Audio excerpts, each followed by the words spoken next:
إن الحمد لله نحمده ونستعينه ونستغفره ونعوذ بالله من شرور أنفسنا ومن سيئات أعمالنا من يهده الله فلا مضل له ومن يضلل فلا هادي له وأشهد أن لا إله إلا الله وحده لا شريك له وأشهد أن محمدا عبده ورسوله يا أيها الذين آمنوا اتقوا الله حق تقاته ولا تموتن إلا وأنتم مسلمون يا أيها الناس اتقوا ربكم الذي خلقكم من نفس واحدة وخلق منها زوجها وبث منهما رجالا كثيرا ونساء واتقوا الله الذي تساءلون به والأرحام إن الله كان عليكم رقيبا يا أيها الذين آمنوا اتقوا الله وقولوا قولا سديدا يصلح لكم أعمالكم ويغفر لكم ذنوبكم ومن يطع الله ورسوله فقد فاز فوزا عظيما أما بعد فإن خير الحديث كتاب الله وخير الهدي هدي محمد صلى الله عليه وسلم وشر الأمور محدثاتها وكل محدثة بدعة وكل بدعة ضلالة وكل ضلالة في النار. قال الله تعالى: قاف والقرآن المجيد بل عجبوا أن جاءهم منذر منهم فقال الكافرون هذا شيء عجيب أئذا متنا وكنا ترابا ذلك رجع بعيد قد علمنا ما تنقص الأرض منهم وعندنا كتاب حفيظ بل كذبوا بالحق لما جاءهم فهم في أمر مريج أفلم ينظروا إلى السماء فوقهم كيف بنيناها وزيناها وما لها من فروج والأرض مددناها وألقينا فيها رواسي وأنبتنا فيها من كل زوج بهيج تبصرة وذكرى لكل عبد منيب. معزز حاضرین، اللہ رب العالمین نے ہم انسانوں کو اپنی عبادت اور بندگی کے لیے پیدا کیا ہے. اس لیے ہم تمام لوگوں پر فرض ہے کہ اللہ کے بتائے ہوئے طریقے کے مطابق اور نبی صلی اللہ علیہ وسلم کے سکھائے ہوئی سنت کے مطابق اپنی زندگی گزاریں. دوسرے لفظوں میں ہمارے اوپر فرض ہے کہ ہم اللہ رب العالمین کی عبادت اور بندگی کریں، لیکن اسی کے ساتھ ساتھ ہم پر یہ بھی واجب ہے کہ عبادت کرنے کے بعد عبادت کی حفاظت کا بھی انتظام کریں.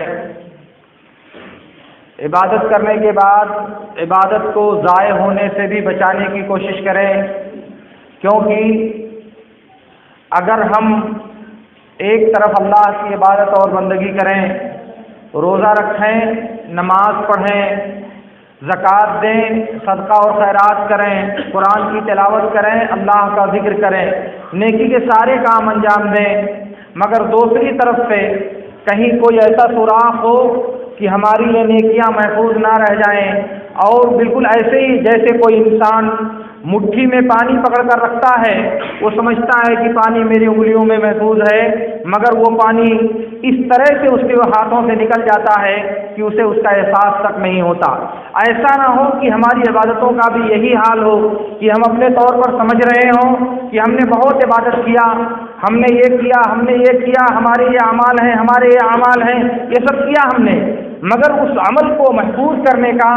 یا اس عبادت سے فائدہ اٹھانے کا طریقہ اگر ہم نے نہیں اپنایا، اپنی عبادت کی حفاظت کی کوشش نہیں کی، تو بہت ممکن ہے کہ ایک طرف ہم نے اللہ کی عبادت کیا تو دوسری طرف کچھ ایسے کام بھی ہم نے کر دیا جن کی وجہ سے ہماری عبادت کا ثواب ہم کو نہیں مل سکا. مثال کے طور پر مسلم کی ایک روایت میں ہے، اللہ کے نبی صلی اللہ علیہ وسلم نے صحابہ سے پوچھا، کیا تم جانتے ہو کہ مفلس اور تنگ دست کون انسان ہے؟ لوگوں نے کہا اللہ کے نبی صلی اللہ علیہ وسلم ہمارے درمیان تنگ دست اور محتاج وہ ہے جس کے پاس روپیہ اور پیسہ نہ ہو، جس کے پاس دینار اور درہم نہ ہو۔ اللہ کے نبی صلی اللہ علیہ وسلم نے کہا میری امت کا مفلس وہ ہے جو قیامت کے دن آئے گا، روزہ، نماز، حج اور بہت سی عبادتیں لے کر کے آئے گا، لیکن اس کو گالی دیا ہوگا، اس کو برا بھلا کہا ہوگا، اس پر تہمت لگائی ہوگی، اس کا مال لے لیا ہوگا، اور پھر اس کے بعد جب اللہ رب العالمین فیصلہ کرے گا تو ظالم کی نیکیاں مظلوم کو دے دی جائیں گی، کیونکہ بدلہ دلانا ہے، بدلہ دلانے کے لیے تو وہاں روپیہ اور پیسہ ہے نہیں، تو ظالم کی نیکیاں مظلوم کو دے دی جائیں گی، اور اگر نیکیاں ختم ہو گئیں اور ابھی ظلم باقی ہے تو اس کا بدلہ دلانے کے لیے اللہ رب العالمین مظلوم کی نیکیاں ظالم کے سر ڈال دے گا، مظلوم کے گناہ وہ ظالم کو دے دیے جائیں گے، اور پھر اس طرح سے اللہ رب العالمین دنیا میں کیے گئے ظلم کا بدلہ دلائے گا۔ اب سوچیں تھوڑی دیر میرے ساتھ، نماز پڑھی تھی دنیا میں ہم نے، قیام اللیل کیا تھا دنیا میں ہم نے، تہجد کی پابندی کی تھی ہم نے، روزہ رکھنے کا اہتمام کیا تھا، سنن اور نوافل کے ساتھ ساتھ فرائض سب ہم نے ادا کیے تھے، اور پھر جب ہم میدان محشر میں آئے تو ہمارے پاس نیکیوں کا پہاڑ تھا، بہت ساری ڈھیر ساری نیکیاں لے کر کے آئے تھے، مگر دنیا میں غفلت میں، لاشعوری میں، نہ جانتے یا جان بوجھ کر کے ہم نے ایسی حرکت کیا، اس کو گالی دیا، اس کو برا بھلا کہا، اس کا مذاق اڑایا، اس کی بے آبروئی کی،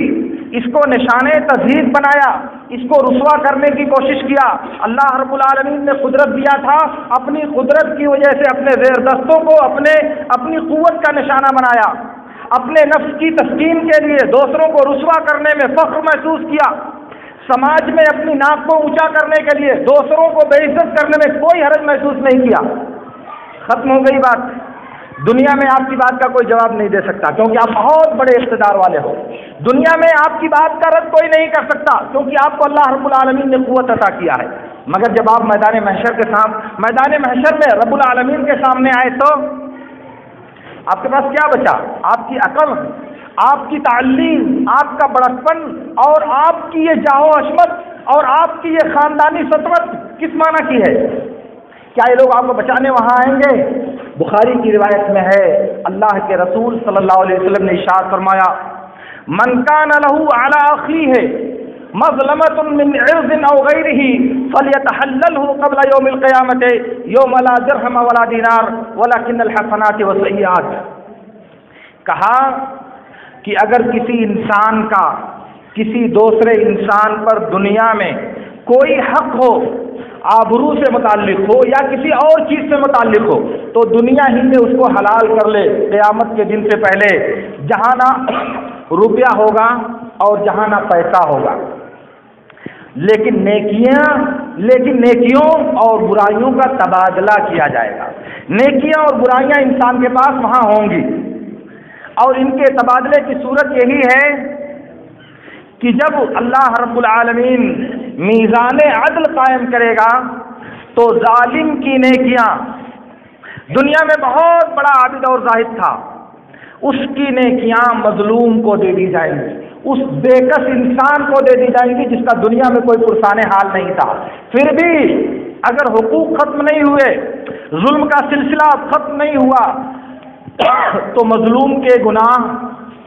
مظلوم کی برائیاں ظالم کے سر لاد دی جائیں گی۔ اس وقت خسرت دنیا والآخرہ، دنیا اور آخرت دونوں کی تباہی کا جو منظر ہوگا، اگر تھوڑی دیر کمرے میں بیٹھ کر آپ ایک مرتبہ سوچیں تو مجھے نہیں لگتا کہ آپ کا سکون درہم برہم نہیں ہو جائے گا، مجھے نہیں لگتا کہ پھر دنیا میں آپ کسی کی آبرو کو نشانہ بنانے کی کوشش کریں گے، مجھے نہیں لگتا کہ دنیا میں کبھی آپ اپنی ناک کی حفاظت کے لیے اللہ کی شریعت کو پامال کرنے کی کوشش کریں گے، مجھے نہیں لگتا کہ کبھی آپ مؤذن کی اذان پر اپنے بستر کو چھوڑنا گوارا نہیں کریں گے، ایسا نہیں ہو سکتا۔ اس لیے سوچو میرے دوستو اور یاد کر لیں، یہ ظلم اور یہ زیادتی صرف یہی نہیں ہے کہ آپ نے کسی کمزور کو پکڑا اور اسے پیٹ دیا، ظلم صرف یہی نہیں ہے کہ کسی کم طاقتور کو طاقت والے انسان نے اب مشق ستم بنایا، اس پر ظلم کیا، اسے ستایا، اس کا حق چھین لیا، اس کا راستہ بند کر لیا، اس کا یہ کر دیا، اس کا وہ کر، یہی صرف ظلم نہیں ہے۔ ظلم کی وہ تمام شکلیں ہیں، ظلم وہ تمام چیزیں ہیں جو اللہ رب العالمین نے بندوں کے آپس میں حقوق کے طور پر طے کیے ہیں، اور ان حقوق میں جب آپ نے کمی کیا، بندوں کے جو حقوق اللہ رب العالمین نے دوسروں پر متعین کیے ہیں، جب آپ نے اس میں کوتاہی کی تو آپ کے نامہ اعمال میں وہ چیز درج ہو گئی۔ دنیا میں تو آپ نہیں کچھ کر سکتے، لیکن آپ بیٹھے ہیں راستے میں، ایک دوسرا گزر رہا ہے، آپ اسے دیکھ کر ہنس رہے ہیں، آپ کی مجلس لگی ہوئی ہے، کسی کو وہاں سے کراس کرتے ہوئے دیکھا، اس کی طرف اشارہ کیا، آپ بیٹھے ہوئے ہیں اور دوسرے لوگ گزر رہے ہیں، آپ نے ان پر جملے کسے، آپ نے ان پر طنز کیا، اور میں کیا شکلیں بتاؤں، یہ ساری صورتیں ظلم ہیں اور ہم اس کو گناہ نہیں سمجھتے، بڑے دھڑلے کے ساتھ ٹھنڈے پانی کی طرح سے اس کو ہضم کر لیتے ہیں۔ لیکن میرے دوستو لکھ لو، یہی چھوٹے چھوٹے کام، یہ چھوٹی چھوٹی حرکتیں اور یہ معمولی قسم کے گناہ جنہیں آپ کوئی اہمیت نہیں دیتے، یہ آپ کے نامہ اعمال کو جب بھر دیں گی تو قیامت کے دن جب آپ آئیں گے تو آپ کی نیکیوں کا ترازو جھک جائے گا، آپ کی نیکیوں کا ترازو اوپر ہو جائے گا اور گناہوں کا ترازو نیچے ہو جائے گا۔ اسی لیے میرے نبی نے کہا تھا ایاکم ومحقرات الذنوب فإنہن لا یضلن بالمرء حتی یہلکنہ، کہا کہ چھوٹے چھوٹے گناہوں کو حقیر مت سمجھو، چھوٹے چھوٹے گناہوں سے اپنے آپ کو بچاؤ، کیونکہ یہ گناہ انسان کے ساتھ برابر لگے رہتے ہیں، یہاں تک کہ انسان کو ہلاک اور برباد کر دیتے ہیں، انسان کو تباہ کر دیتے ہیں۔ اس لیے میرے دوستو میں کہنا یہ چاہ رہا تھا کہ جس طرح ہم پر یہ بات فرض ہے کہ ہم اللہ رب العالمین کی بندگی کریں، اسی طرح سے ہمارے اوپر یہ بھی فرض ہے کہ ہم اپنی عبادت کی حفاظت کرنے کی کوشش کریں، اور اس کا ایک دروازہ ہے اپنے آپ کو ظلم کی تمام شکلوں سے، ظلم کی تمام صورتوں سے اپنے آپ کو بچانے کی کوشش کرنا، کیونکہ اس ظلم کی موجودگی میں، دوسرے لفظوں میں حقوق العباد کے اندر کوتاہی کرنے نے جب آپ قیامت کے دن آئیں گے تو یہ آپ کی نیکیاں برباد کر دینے کا سبب ہوگا، آپ کی نیکیوں کا اجر اور ان کا ثمرہ آپ تک پہنچنے سے روک دے گا، یہ حقوق العباد میں جو کوتاہی آپ کرنے جا رہے ہیں۔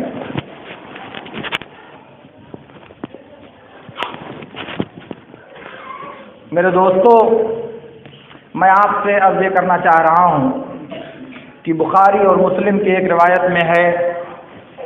اللہ کے رسول صلی اللہ علیہ وسلم نے ارشاد فرمایا واتق دعوة المظلوم فإنه ليس بينها وبين الله حجاب، مظلوم کی بددعا سے بچو، کیونکہ مظلوم اور کی بددعا اور اللہ کے درمیان کوئی حجاب اور کوئی پردہ نہیں ہے۔ دوسری روایت میں، وہ بھی صحیح بخاری کی روایت ہے، اللہ کے رسول صلی اللہ علیہ وسلم نے ارشاد فرمایا اتقوا الظلم فإن الظلم ظلمات یوم القیامت، ظلم سے بچو کیونکہ ظلم یہ قیامت کے دن تہ بتہ تاریکیاں ہوگا، ایک تاریکی نہیں بہت سی تاریکیاں ہوگا جن میں انسان اپنا راستہ کھو دے گا، جس میں انسان بھٹک جائے گا، منزل مقصود کی رہنمائی اسے نہیں مل سکے گی۔ اسی لیے اللہ کے نبی صلی اللہ علیہ وسلم نے ارشاد فرمایا ایاکم ودعوۃ المظلوم فإنها تصعد إلى السماء كأنها شرارہ، کہا کہ تم مظلوم کی بددعا سے بچو، کیونکہ یہ آسمان پر بالکل چنگاری کی طرح سے اٹھ کر کے جاتی ہے، جیسے چنگاری آگ سے اڑتی ہوئی اوپر جاتی ہے، ایسے ہی مظلوم کی بد دعا تیزی کے ساتھ اوپر اٹھ کر اللہ رب العالمین کے پاس جاتی ہے۔ ایک دوسری روایت میں اللہ کے نبی صلی اللہ علیہ وسلم نے ارشاد فرمایا، اتقوا دعوت المظلوم وان کان من فاجر ففجوره علی نفسه۔ سنو میرے دوستو، اللہ کے نبی صلی اللہ علیہ وسلم نے فرمایا مظلوم کی بد دعا سے بچو، اگرچہ کہ مظلوم فاسق اور فاجر ہو، اگرچہ کہ مظلوم بدکار اور خطا کار ہو، کیونکہ اس کا گناہ اور اس کی بدکاری اس کے نفس کے اوپر ہوگی، مگر اس کی مظلومیت کی جو بد دعا ہے وہ اللہ رب العالمین سنتا ہے۔ ایک دوسری روایت میں اللہ کے نبی صلی اللہ علیہ وسلم نے فرمایا اتقوا دعوت المظلوم، اتقوا دعوت المظلوم ولو کان من کافر۔ کہا کہ مظلوم کی بد دعا سے بچو، اگرچہ کہ کافر کی بد دعا ہو، اگرچہ کہ یہ کافر کی بد دعا ہو، یعنی بد دعا اگر مظلوم آدمی کی ہے تو اللہ رب العالمین کے پاس پہنچتی ہے۔ اسی لیے اللہ کے نبی صلی اللہ علیہ وسلم نے ارشاد فرمایا اتقوا دعوت المظلوم فإنها تحمل على الغمام ويقول الله تعالى بعزتي وجلالي لأنصرنك ولو بعد حين۔ کہا مظلوم کی بد دعا سے بچو،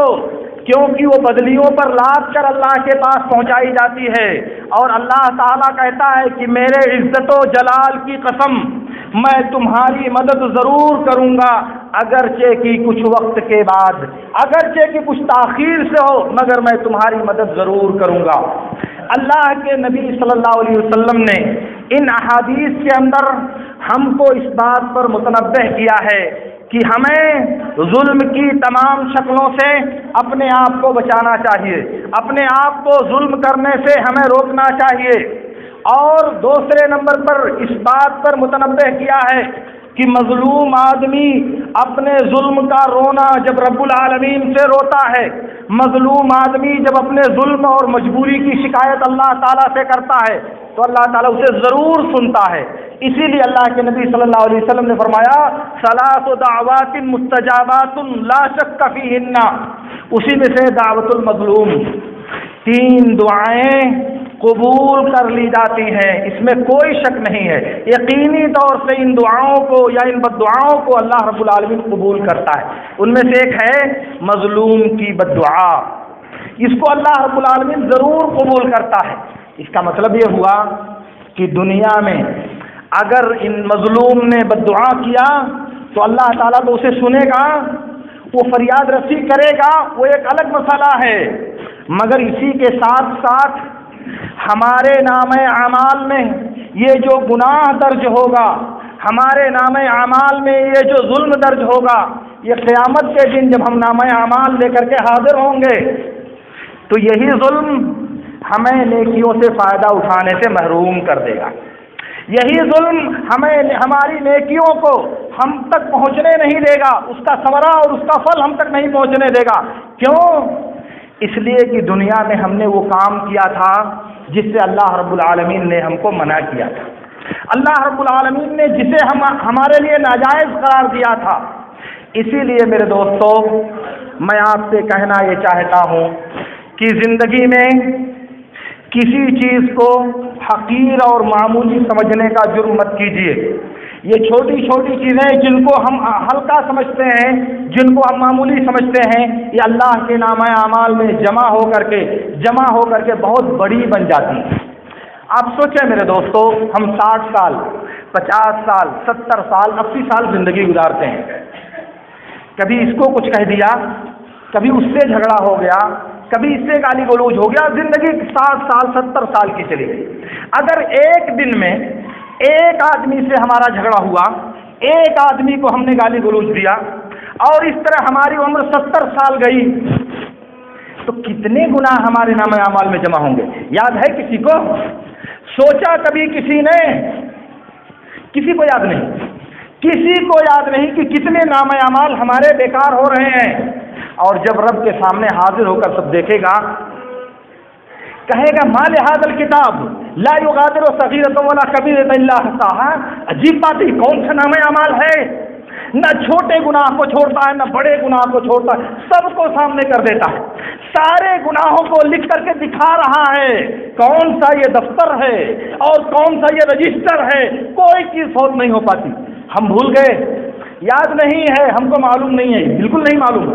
لیکن فرشتے نہیں بھولتے، میرے رب کے کرامن کاتبین اس کا ریکارڈ رکھتے ہیں، اللہ رب العالمین کے علم سے کبھی کوئی ذرہ اوجھل نہیں ہوتا۔ اب بتاؤ کیا کریں گے ہم، کیا کریں گے ہم؟ دنیا میں ہمارے لوگ کہتے ہیں کہ ہم کون گناہ کرتے ہیں، ہم کوئی گناہ نہیں کرتے، ہم کوئی گناہ نہیں کرتے، ہم بہت نیکی کا کام کرتے ہیں، اور یہی سب سے بڑا گناہ ہے، اور یہی ایک عظیم گناہ ہے کہ انسان خود کو فرشتہ سمجھتا ہے، خود کو اللہ رسیدہ تصور کرتا ہے، اور دوسروں پر اللہ کی پناہ۔ میں کہنا یہ چاہ رہا تھا میرے دوستوں، ایک بار آپ سوچو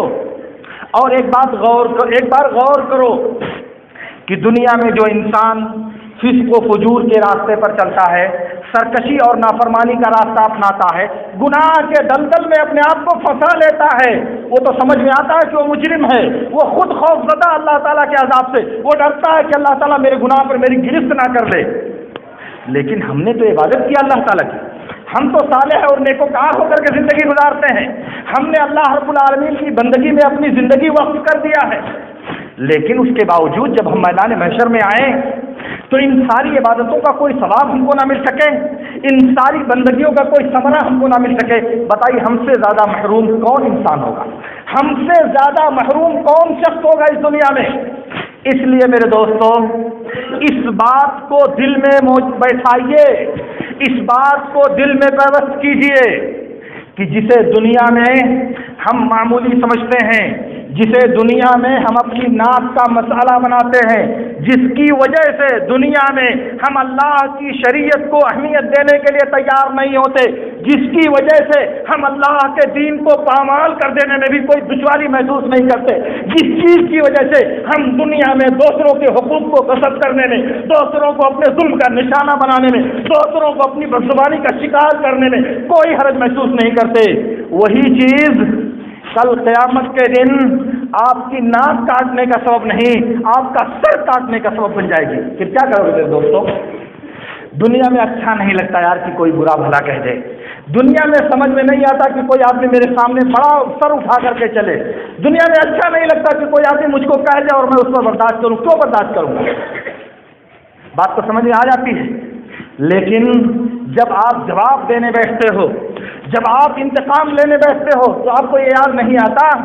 کہ رب العالمین جس نے مجھے پیدا کیا ہے، رب العالمین جو مجھے روزی دیتا ہے، رب العالمین جو میری موت اور زندگی کا مالک ہے، اگر اسی طرح سے وہ مجھ سے بدلہ لینے لگے تو کسی بندے نے میری شان میں گستاخی کیا، کسی مخلوق نے میرے ساتھ بدتمیزی کیا تو برداشت نہیں ہوتا۔ اس ایک کلمہ ناروا کا جواب کتنے کلمہ ناروا سے ہم دینا جانتے ہیں یہ آپ سب جانتے ہیں، مگر کبھی یہ بات بھی دماغ میں آتی ہے کہ اگر ہم اس اللہ کے مظلوم اور بے کس بندے سے بدلہ لینا چاہتے ہیں تو اگر رب العالمین ہم سے ہمارے گناہوں پر انتقام لینے کا سلسلہ شروع کر دے تو ہمارا کیا عالم ہوگا، ہم کہاں پہنچیں گے؟ ہم کو اچھا نہیں لگتا کیونکہ ہمارے ساتھ بدتمیزی کی گئی ہے، ہم کو اچھا نہیں لگتا کیونکہ ہماری ناک اوپر ہونے کے بجائے نیچی بنانے کی کوشش کی گئی ہے، مگر آپ دن اور رات کے تمام حصے میں رب العالمین کی نافرمانی کرتے ہو، اللہ کی شریعت کو پامال کرتے ہو، اللہ کے احکام کی دھجیاں اڑاتے ہو اور اللہ کے نبی صلی اللہ علیہ وسلم کی سنتوں پر عمل کرنے سے کتراتے ہو، پھر نہیں سمجھ میں آتا کہ اگر رب گرفت کر لے تو کیا ہوگا؟ اگر اللہ اس پر نظر ڈال دے غضب کی تو پھر ہمارا کیا ٹھکانہ رہ جائے گا؟ اس لیے میرے دوستوں میں کہنا یہ چاہتا ہوں کہ زندگی کے اس بھنور میں اور زندگی کی اس طویل تگ و دو میں اس بات پر خصوصی توجہ دینے کی ضرورت ہے کہ زندگی میں ایسے اعمال سے اپنے آپ کو بچائیں جو بندوں کے حقوق سے متعلق ہے، جو بندوں کے اپنی ذات سے متعلق ہے، جو بندوں کے آپسی تعلق اور آپسی روابط سے متعلق ہے، اس کا دھیان دیں، کیونکہ یہ چیزیں ہماری نظر میں اہمیت نہیں رکھے، بہت معمولی چیز، کیا ہو گیا اتنے سے یہ ہوگا جو میں نے ابھی آپ کو بتایا، اتنے سے وہ ہوگا کہ جب رب العالمین کا عدل کا ترازو رکھا جائے گا تو یہ بہت بڑا گناہ بن کر کے ترازو میں آئے گا۔ اس لیے میرے دوستو، یہ بات ہم اور آپ کو سمجھ لینا چاہیے کہ دنیا میں ظلم کرنا آخرت میں انسان کو تباہ کر دینے کا سبب ہے۔ دنیا میں آپ کے پاس اللہ نے قوت دیا ہے، اللہ رب العالمین نے دنیا میں آپ کے پاس وجاہت دیا ہے، دنیا میں سب کچھ اللہ نے آپ کو دیا ہے، اس لیے آپ ظلم کر سکتے ہو، آپ دوسروں کو ستا سکتے ہو، کمزوروں پر گرفت کر سکتے ہو، بے سہارا اور بے نوا لوگوں کو آپ اپنے ظلم کا نشانہ بنا سکتے ہو، مگر کب تک؟ کتنے دنوں تک؟ 60 سال، 70 سال، 80 سال، 90 سال، 100 سال؟ اس کے بعد کیا ہوگا؟ اس کا بھی ایک مرتبہ آپ سوچو، اس کے بارے میں بھی آپ ایک بار غور کرو، اس کے بارے میں بھی اپنی زندگی کا ایک مرتبہ احتساب کرو اور جائزہ لو کہ اگر اللہ رب العالمین نے اسی طرح سے ہمارا حساب لیا جیسے دنیا میں ہم بندوں کا حساب لینا چاہتے ہیں تو ہمارا انجام کیا ہوگا۔ اس لیے اللہ کا جو نظام ہے، اللہ کا جو قانون ہے اس کائنات میں، وہ ہے الجزاء من جنس العمل۔ جیسا آپ دنیا میں عمل کرو گے اسی جیسا بدلہ اللہ رب العالمین آپ کو دنیا میں بھی اور آخرت میں بھی دیتا ہے۔ بہت سے گناہ ایسے ہیں جن کی سزا اللہ تعالیٰ دنیا ہی میں دیتا ہے آخرت سے پہلے، ان میں سے ایک ظلم بھی ہے۔ نبی صلی اللہ علیہ وسلم نے کہا بابا نے معجل عقوبتہما فی الدنیا قبل الآخرہ البغی والعقوق، کہا دنیا سے پہلے، آخرت سے پہلے دنیا میں، آخرت سے پہلے دنیا میں اللہ رب العالمین دو گناہوں کی سزا دیتا ہے، ایک تو ظلم ہے اور دوسرے والدین کی نافرمانی اور والدین کے ساتھ سرکشی کا رویہ۔ ان دونوں گناہوں کی سزا اللہ تعالیٰ دنیا ہی میں دے دیتا ہے، آخرت میں جو رکھا وہ ایک الگ ہے۔ تو میں کہنا یہ چاہ رہا تھا، صرف اتنی بات میں آپ سے کہنا چاہتا ہوں کہ ایک مرتبہ سنجیدگی کے ساتھ اپنے گریبان میں جھانک کر ہمیں اپنے نفس سے پوچھنا چاہیے۔ یہ کسی کے کہنے اور کسی کے سننے کی بات نہیں ہے، یہ اپنے نفس کا احتساب اور اپنے نفس کا جائزہ لینے کی بات ہے کہ کہیں ایسا نہ ہو کہ ہم بہت بڑے بڑے گناہوں سے اپنے آپ کو بچاتے ہیں، بڑے بڑے معصیت کے کام سے اپنے آپ کو دور رکھتے ہیں، بڑے بڑے جرائم اور بڑے بڑے گناہ سے اپنے آپ کو بچانے کی کوشش کرتے ہیں۔ بہت اچھی بات ہے، ایسا ہونا بھی چاہیے۔ ہم زیادہ سے زیادہ رب العالمین کی بندگی کرتے ہیں، روزے اور نماز کی پابندی کرتے ہیں، تلاوت کی اذکار کی پابندی کرتے ہیں، ہونا بھی چاہیے۔ لیکن اسی کے ساتھ ایک بات یہ بھی سوچیں، کہیں ایسا تو نہیں کہ وہ جن کو ہم حقیر سمجھتے ہیں، جن کو ہم معمولی سمجھتے ہیں، وہ گناہ جمع ہو کر کے ہمارے پاس ہمیں ہماری نیکیوں کے ثواب سے محروم نہ کر دیں، ہمیں اپنی نیکیوں کے اجر سے فائدہ اٹھانے سے ہم کو محروم نہ کر دیں۔ اس کو سوچنا چاہیے میرے دوستو۔ اللہ رب العالمین سے میری دعا ہے کہ اللہ رب العالمین ہمیں ان باتوں کو سمجھنے اور ان پر عمل کرنے کی توفیق عطا فرمائے۔ وآخر دعوانا ان الحمد للہ رب العالمین۔ اقول لكم ما تسمعون واستغفر الله لي ولكم۔ عباد الله قوموا الى الصلاة۔